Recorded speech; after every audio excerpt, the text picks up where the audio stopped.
তৃপ্তি ভাইয়ের রক্ত ঋণ শোধ করতে চান, যদি রক্ত ঋণ শোধ করতে চান, তাহলে তৃপ্তি সাহেব আজকের কিছুক্ষণের মধ্যে নমিনেশন জমা দেবেন। আপনারা তৃপ্তি সাহেবের সাথে থাকবেন, থাকবেন তো? যতক্ষণ না পর্যন্ত এই নমিনেশন পরিবর্তন না হচ্ছে আমরা রাজপথ ছাড়ব না। আপনারা আমাদের ভাই, আমরা আপনাদেরকে ভালোবাসি। তৃপ্তি ভাই আপনাদেরকে প্রাণের থেকে প্রিয় মনে করেন। তৃপ্তি ভাই, আমি দেখেছি তৃপ্তি ভাই সাতশোর মানুষের জন্য কি করতে চান। তৃপ্তি ভাই আপনাদের ভাই হিসেবে পাশে থাকতে চান। তৃপ্তি ভাই আপনার এলাকার উন্নয়ন করতে চান। তৃপ্তি ভাই এই বেলাবল মানুষের কল্যাণের জন্য, সাতশোর কল্যাণের জন্য কাজ করতে চান। কিন্তু আমরা লক্ষ্য করেছি এক শ্রেণী কুচক্রী বল তৃপ্তি ভাইকে এই সাতশোর মাটির থেকে বিতাড়িত করার জন্য ষড়যন্ত্র করে শত শত কোটি টাকার বিনিময়ে আজকের নমিনেশন নিয়ে এসেছে। আমরা এই নমিনেশনকে এই নমিনেশন আমরা প্রত্যাখ্যান করি। আমি সাথী বন্ধুগণ, আমরা এই ধরনের অপপ্রচার, এই ধরনের অন্যায়কে সাতশোর মানুষ কখনো প্রশ্রয় দেন নাই, আর আমি তো সাতশোর মানুষ প্রশ্রয় দিবেন না। আমরা আপনাদের কাছে বিনয়ের সাথে বলতে চাই, সংগ্রামী সাথী বন্ধুগণ, আপনারা তৃপ্তি ভাইয়ের হাতকে শক্তিশালী করবেন। আপনারা যদি তৃপ্তি ভাইয়ের সাথে থাকেন, আমি বলতে চাই তৃপ্তি ভাই তার জীবনের শেষ রক্তবিন্দু দিয়ে আপনাদের সাথে থাকবেন, আপনাদের পাশে থাকবেন, আপনাদের উন্নয়নের স্বার্থে। সকলকে ধন্যবাদ।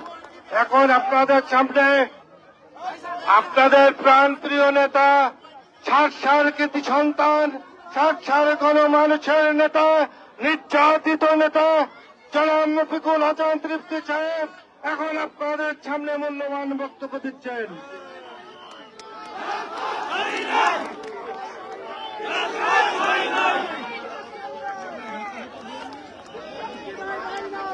আমরা আছি তোমার সাথে, তৃপ্তি ভাই ভয় নাই, রাজপথ ছাড়ি নাই,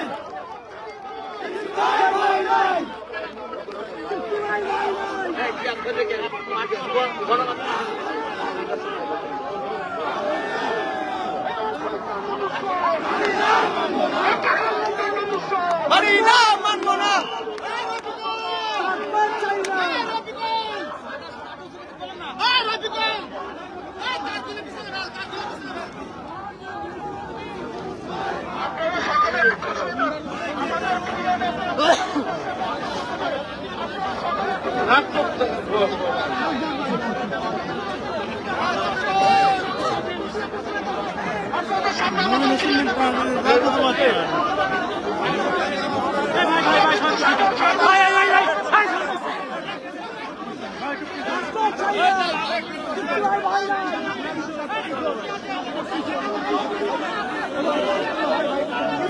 বিসমিল্লাহির রহমানির রহিম।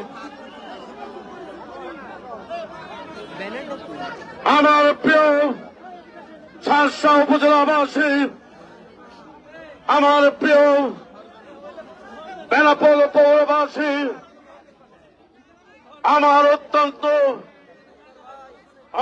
অন্তঃস্থলের সমস্ত উপজেলা এবং পৌর বিএনপির নেতা কর্মী, উপস্থিত ভাই বোন, মায়েরা, আসসালামু আলাইকুম। আজকে আমাকে আপনারা যেইভাবে দেখার কথা, আমার মনে হয় আপনারা সেভাবে দেখছেন না। আপনারা আজকে অশ্রু সজল নামে আমার দিকে ছুটে আসছেন। আমি আমার অশ্রু ঠেকাতে পারছিলাম। আপনাদের সাথে আমিও কুন্দনত। এই অবস্থা হওয়ার তো কথা নয়।